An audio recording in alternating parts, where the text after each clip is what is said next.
দিনভর গোটা রাজ্যে ঘটে যাচ্ছে নানা ঘটনা। তার মধ্যে কোনো কোনো ঘটনা তো রীতিমতো তোলপাড় ফেলে দেয় বিভিন্ন মহলে, উঠে আসে সংবাদ শিরোনামে, চলে ব্যাপক চর্চা। আর এই প্রতিবেদনে আপনাদের তেমনই একটি ঘটনার কথা জানাবো, যাকে ঘিরে ইতিমধ্যেই ব্যাপক শোরগোল পড়ে গিয়েছে। তৃণমূলের ডাকা সালিশি সভায় ধারালো অস্ত্রের কোপ, ঘটনায় জানে শেষ এক, আহত আরও বেশ কয়েকজন। আহতরা হাসপাতালে চিকিৎসাধীন। ঘটনাটি ঘটেছে মালদহের কালিয়াচক থানার রাজনগর গ্রামে। ঘটনার তদন্ত শুরু করেছে পুলিশ। জানা গিয়েছে জানে শেষ হওয়া তৃণমূল কর্মীর নাম ইকরামুল শেখ। ঘটনায় অভিযোগের তীর তৃণমূলেরই বুথ সভাপতি শামসুল শেখ সহ বেশ কয়েকজনের দিকে। জমি সংক্রান্ত একটি বিবাদ নিয়ে সালিশি সভা ডাকেন রাজনগর গ্রাম পঞ্চায়েতের তৃণমূল সদস্যের স্বামী। আর সেই সভায় কান ধরে ওঠবোস করার নিদান দেওয়া হয় অভিযুক্তকে, কিন্তু এই নিদান মানতে পারেনি অভিযুক্ত। এরপরেই ধারালো অস্ত্র নিয়ে চড়াও হয় বলে অভিযোগ। ধারালো অস্ত্রের কোপে ঘটনাস্থলেই জানে শেষ হয়ে যান ইকরামুল শেখ। আহত হন আরও বেশ কয়েকজন। আহতরা মালদা মেডিকেল কলেজ হাসপাতালে চিকিৎসাধীন। আহত পরিবারের সদস্য সানিউল শেখ বলেছেন, ফসলি জমির মধ্যে দিয়ে ট্রাক্টর দেওয়া নিয়ে ইকরামুল শেখের সঙ্গে শামসুল শেখের বিবাদ শুরু হয়। আর ঘটনায় তৃণমূলের পঞ্চায়েত সদস্যের স্বামীর উপস্থিতিতেই সালিশি সভা ডাকা হয়। সেই সভাতেই ইকরামুলের ওপরে চড়াও হয়ে ধারালো অস্ত্র দিয়ে কোপানো হয়। ঘটনাস্থলেই জানে শেষ হয়ে যান তিনি। আহত হন বেশ কয়েকজন। দোষীদের শাস্তির দাবি করেছেন তিনি।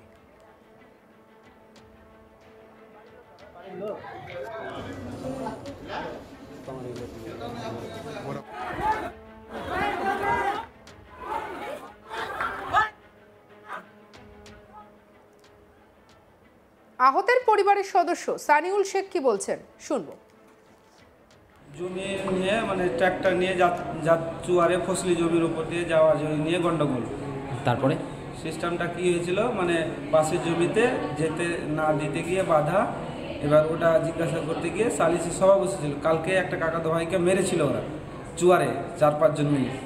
ওটা নিয়ে আমরা আলোচনায় বসেছিলাম, সালিসি সভায় বসেছিলাম।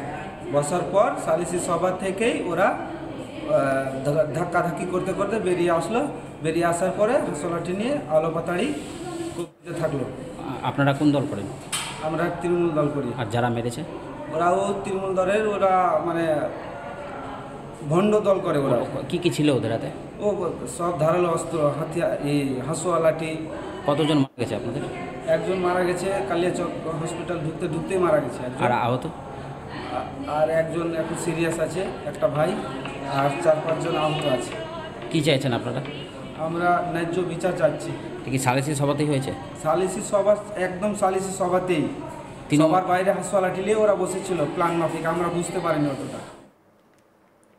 ঘটনায় জেলা বিজেপির সাধারণ সম্পাদক বিশ্বজিৎ রায় বলেন, তৃণমূল কংগ্রেস সরকারের আসার পর থেকে পুলিশ প্রশাসন বলে কিছু নেই। পুলিশ এখন তৃণমূল কংগ্রেসের কার্যালয় রক্ষা করতে ব্যস্ত। পুলিশের কাছে না গিয়ে তৃণমূলের কার্যালয়ে সালিশি সভা করে সমস্যার সমাধান করা হয়।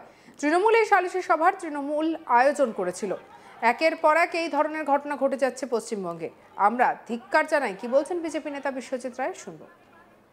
মালদা জেলার কালিয়াচকের রাজনগরে আজকের ঘটনা। সেখানে পারিবারিক বিবাদে সালিশি সভার আয়োজন করেছিল তৃণমূল কংগ্রেস, এবং সেই সালিশি সভায় প্রকাশ্যে করা হয়েছে একজনকে, সে মৃত ঘোষণা করা হয়েছে।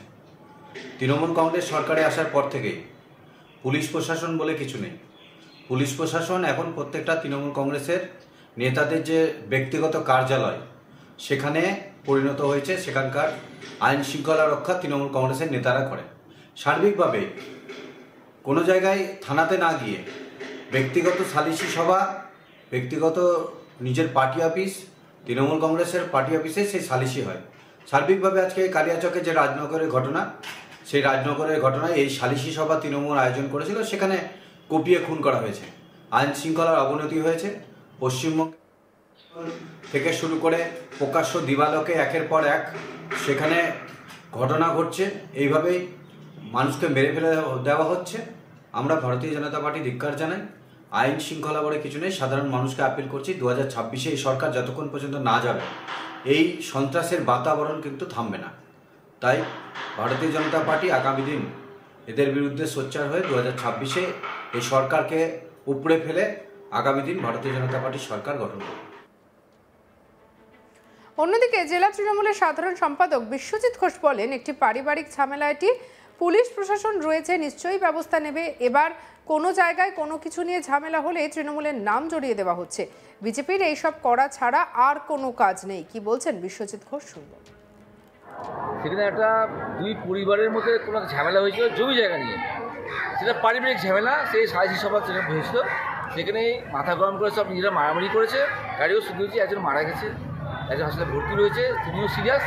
এটা সম্পূর্ণ পারিবারিক ঝামেলা, এখানে দলের কোনো ব্যাপার নেই। কিন্তু বিজেপি তো বলছে যে তৃণমূলের দুটো দল গোষ্ঠীবন্দল। বিজেপি জলে কেউ ডুবে মারা গেলেও বিজেপি বলে যে তৃণমূলের জন্য মারা গেছে। কেউ যদি মনে করেন যে ট্রেন অ্যাক্সিডেন্টে মারা যায়, সেটা বিজেপির কথা বলে না, রেলমন্ত্রীর কথা বলে না, তারা বলে যে তৃণমূলের জন্য অ্যাক্সিডেন্টটা হয়েছে। তাই বিজেপির কথা কোনো মূল্য নেই, এটা পারিবারিক ঘটনা, এটা তৃণমূলের কোনো ব্যাপার নেই, ব্যাপারটা প্রশাসন দেখছে। সামনে ভোট, তবে তার আগে এমন ধরনের ঘটনা নিঃসন্দেহে বলা যেতে পারে চাঞ্চল্যের সৃষ্টি করছে। কেন এমন ধরনের ঘটনা ঘটলো তা নিয়েও প্রশ্ন তুলেছে অনেকেই। দিনভর গোটা রাজ্যে ঘটে যায় নানা ধরনের ঘটনা, আর তার মধ্যে কোনো কোনো ঘটনা এইভাবেই একেবারে তোলপাড় পড়ে যায় বিভিন্ন মহলে। উঠে আসে নানা ধরনের ঘটনা সংবাদ শিরোনামে। আমরা যে ঘটনাটা আপনাদেরকে দেখাচ্ছি, একেবারে দেখতেই পাচ্ছেন, তৃণমূলের ডাকা সালিশি সভায় ধারালো অস্ত্রের কোপ ঘটনায় জানে শেষ হয়েছেন একজন এবং আহত আরও বেশ কয়েকজন। আহতরা হাসপাতালে চিকিৎসাধীন রয়েছেন।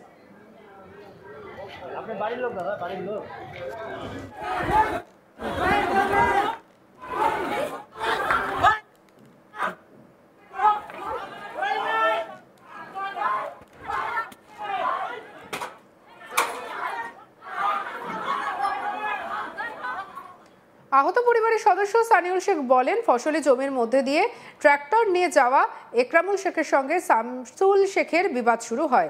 ঘটনায় তৃণমূলের পঞ্চায়েত সদস্যের স্বামীর উপস্থিতিতে সালিশি সভা ডাকা হয়। এই সভাতেই একরামুলের ওপরে চড়াও হয়ে ধারালো অস্ত্র দিয়ে কোপানো হয়। ঘটনাস্থলেই জানে শেষ হয়ে যান তিনি। আহত হয়েছেন বেশ কয়েকজন। কি বলছেন সানিউল, শুনব। জমি নিয়ে মানে ট্র্যাক্টর নিয়ে চুয়ারে ফসলি জমির উপর দিয়ে যাওয়া জমি নিয়ে গন্ডগোল। তারপরে সিস্টেমটা কী হয়েছিল, মানে পাশের জমিতে যেতে না দিতে গিয়ে বাধা। এবার ওটা জিজ্ঞাসা করতে গিয়ে সালিসি সভা বসেছিল। কালকে একটা কাকাতো ভাইকে মেরেছিল ওরা চুয়ারে 4-5 জন মিলে। ওটা নিয়ে আমরা আলোচনায় বসেছিলাম, সালিসি সভায় বসেছিলাম। বসার পর সালিসি সভা থেকেই ওরা ধাক্কাধাক্কি করতে করতে বেরিয়ে আসলো। বেরিয়ে আসার পরে হাসলাটি নিয়ে আলোপাতাড়ি করতে থাকলো। আপনারা কোন দল করেন? আমরা তৃণমূল দল করি। আর যারা মেরেছে ওরাও তৃণমূল দলের, ওরা মানে ভণ্ড দল করে। ওরা কি কি ছিল ওদের হাতে? ও সব ধারালো অস্ত্র, হাতিয়ার, এই হাসুয়া লাঠি। কতজন মারা গেছে আপনাদের? সঙ্গে রাখুন আজ তাক বাংলার ইউটিউব চ্যানেলকে লাইক, কমেন্ট, শেয়ার, সাবস্ক্রাইব করতে ভুলবেন না।